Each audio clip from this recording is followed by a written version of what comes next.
Debat perdana calon presiden, calon wakil presiden akan dimulai pada 12 Desember mendatang. Saling sindir antar kandidat seakan jadi ajang pemanasan gelaran debat pilpres.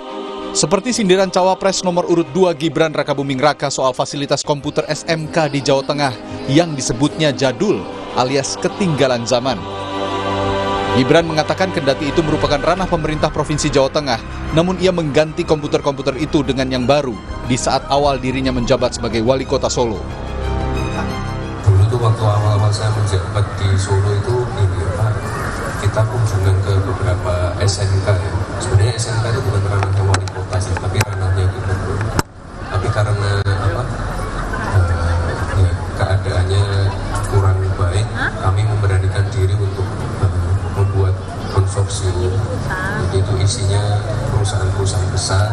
Jadi sebelumnya mungkin yang mohon maaf mungkin komputernya masih jadul atau alat-alatnya itu masih sangat tidak terupdate.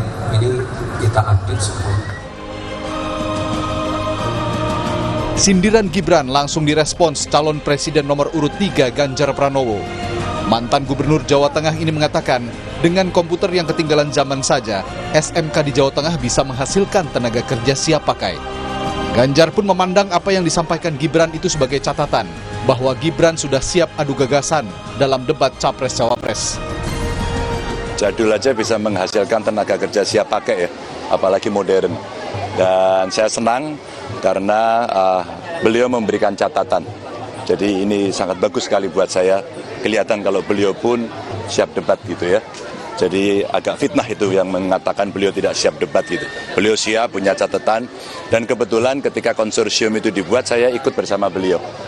Saya dan Mas Gibran bareng untuk menyusun itu, dan beliau itu orang sangat kreatif, hebat gitu. Jadi anak muda penuh dengan kreativitas gitu ya. Dan tentu bisa membantu siapapun tanpa harus melihat soal kewenangan. Hebat itu. Jelang debat perdana, KPU memutuskan tidak ada debat khusus antar kandidat, baik capres maupun cawapres. Saat debat cawapres, capres hadir mendampingi meski porsi debat untuk cawapres. Begitupun sebaliknya. Fix Pak, finalnya soal Sudah. Jadi didampingi. Kalau yang bicara capres ya, cawapres ikut mendampingi. Kalau yang bicara cawapres, capresnya mendampingi. Tapi yang bicara kan sebagaimana kesempatan untuk bicara kan di capres, cawapres kan sudah ada pembagian debat 1-5 kan. Debat Pilpres 2024 akan diselenggarakan sebanyak 5 kali.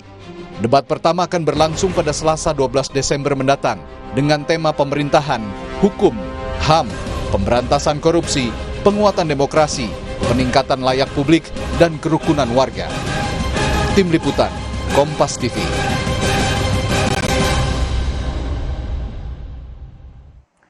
Saudara, saling sindir antar kandidat jadi semacam pemanasan jelang debat nanti perdana pada tanggal 12 Desember 2023 atau Selasa pekan depan. Lalu apakah nanti debat perdana akan sepanas saling sindir yang terjadi sebelum jelang debat? Kita akan bahas sore hari ini di Rumah Pemilu bersama dengan analis komunikasi politik dari Universitas Al-Azhar, Ujang Komarudin. Selamat sore Kang Ujang. Yang disampaikan oleh KPU format debatnya kemarin yang masih gres banget. Menurut pendapat Anda soal format debat Pilpres dan Pilpres 2024 ini seperti apa, Kang Ujang? Ya, tentu ini kan hasil dari masukan ya, aspirasi dari publik yang menginginkan bahwa baik capres maupun cawapres berbicara gitu. Menyampaikan ide gagasan, program, dan visi misinya.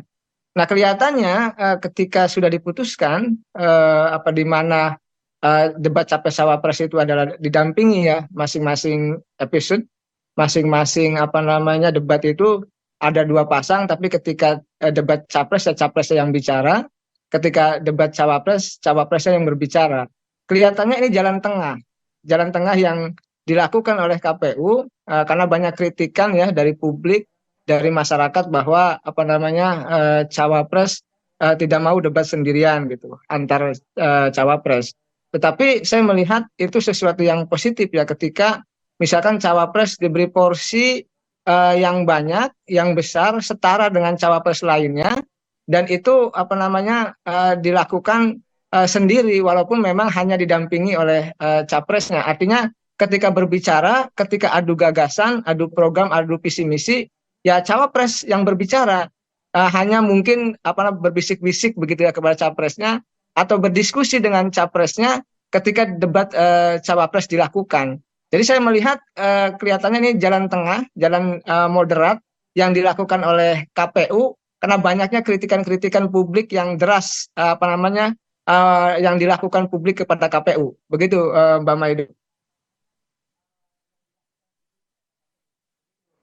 Strategi komunikasi politik yang dipakai oleh masing-masing kandidat jelang debat ini juga terlihat kan jelang debat. Nah, menurut Anda sejauh ini pernyataan siapa yang paling menonjol jelang debat yang kurang dari 1 minggu lagi, Kang Ujang?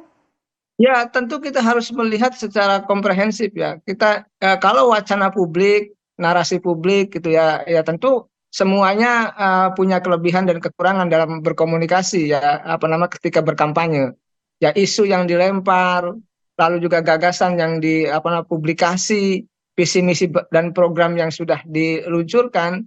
Tetapi memang nanti yang akan bisa kita nilai secara formal gitu ya, secara aktual dan faktual adalah ketika debat.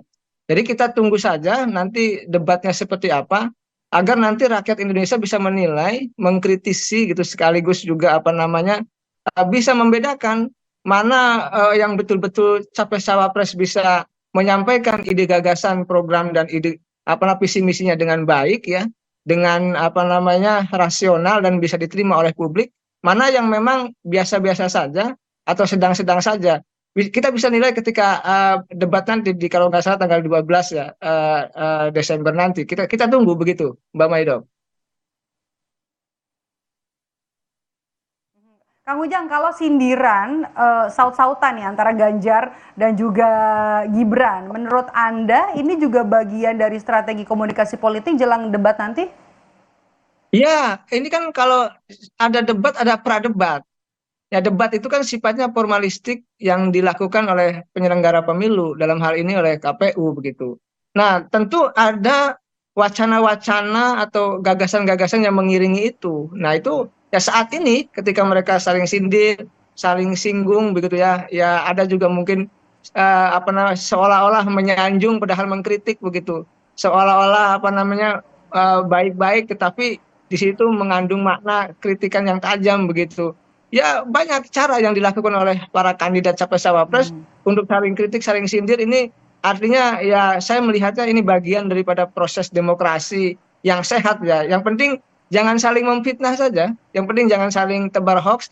Artinya ini adalah prakondisi di mana mereka juga siap-siap ya untuk menghadapi debat yang sifatnya formal yang itu akan dinilai oleh seluruh rakyat Indonesia. Artinya ketika saling sindir terjadi saat ini itu adalah bagian daripada prakondisi ya, di mana ya ibaratnya pemanasan lah untuk menyiapkan debat yang terbaik di panggung nanti.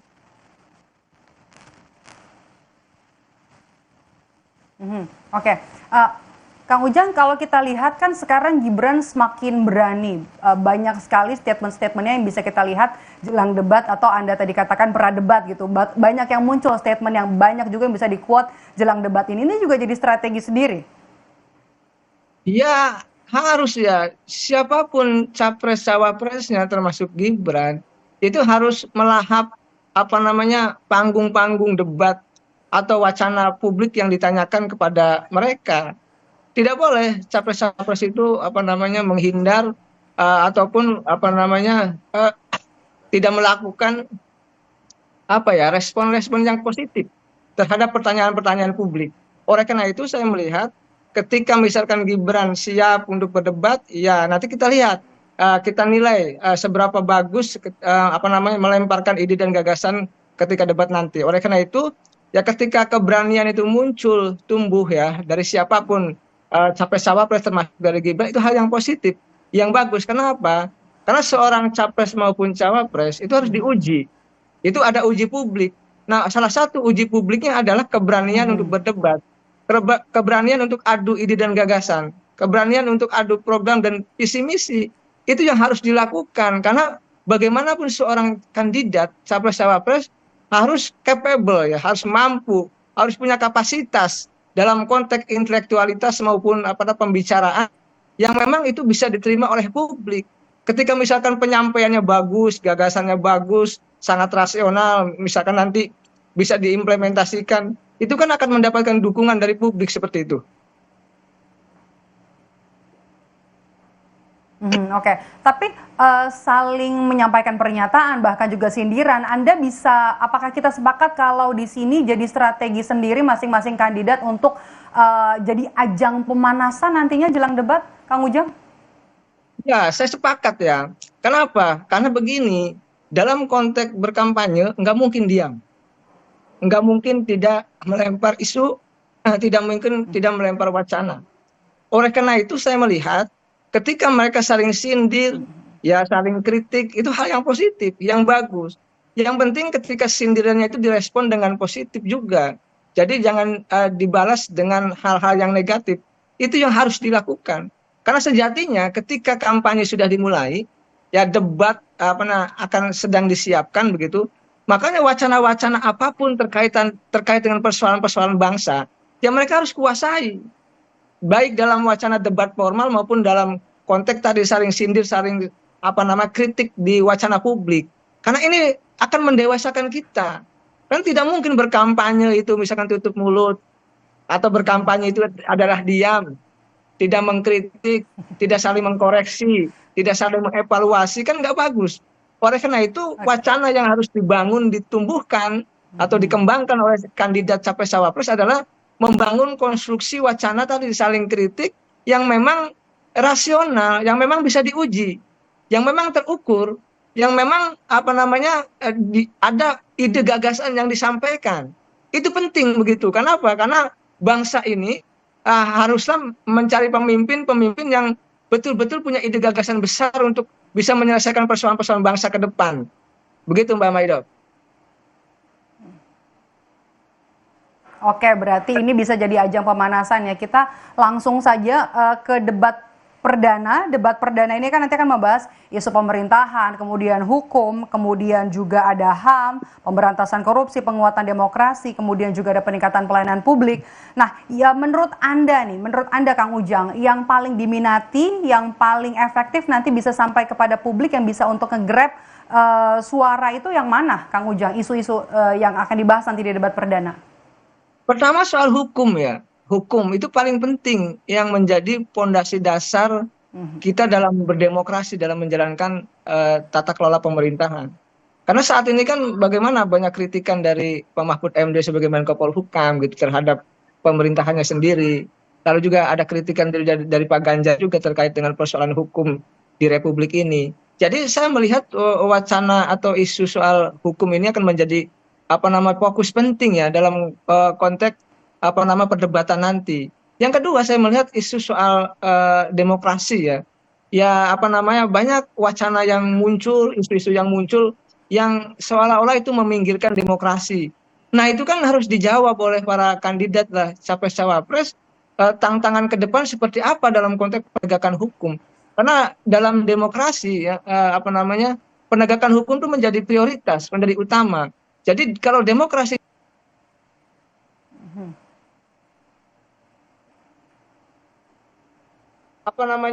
penegakan hukum yang adil, yang tidak tebang pilih. Yang kedua soal tadi demokrasi menjadi penting ya. Kita sudah sepakat menjadi demokrasi, walaupun kita memang belum betul-betul menjadi negara demokrasi yang seutuhnya. Kita masih dalam proses menuju atau transisi demokrasi. Tetapi ya tadi tugas besar dari para kandidat, para capres cawapres adalah bagaimana memastikan hukum berjalan penuh keadilan, korupsi juga bisa diminimalisir, lalu juga demokrasi juga berjalan dengan penuh keadaban.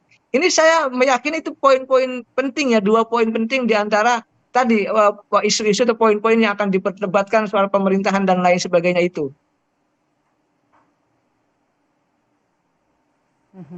Oke, kita akan lihat nanti 2 poin penting yang tadi disampaikan Kang Ujang, apakah nanti bakalan panas debatnya nanti masing-masing adu gagasan, adu ide dalam debat Pilpres 2024 perdana nanti 12 Desember 2023. Terima kasih atas obrolan kita sore hari ini di program Rumah Pemilu, Kang Ujang, analis Komunikasi Politik dari Universitas Al-Azhar, Ujang Komarudin. Sehat selalu, Kang Ujang. Amin, sama-sama.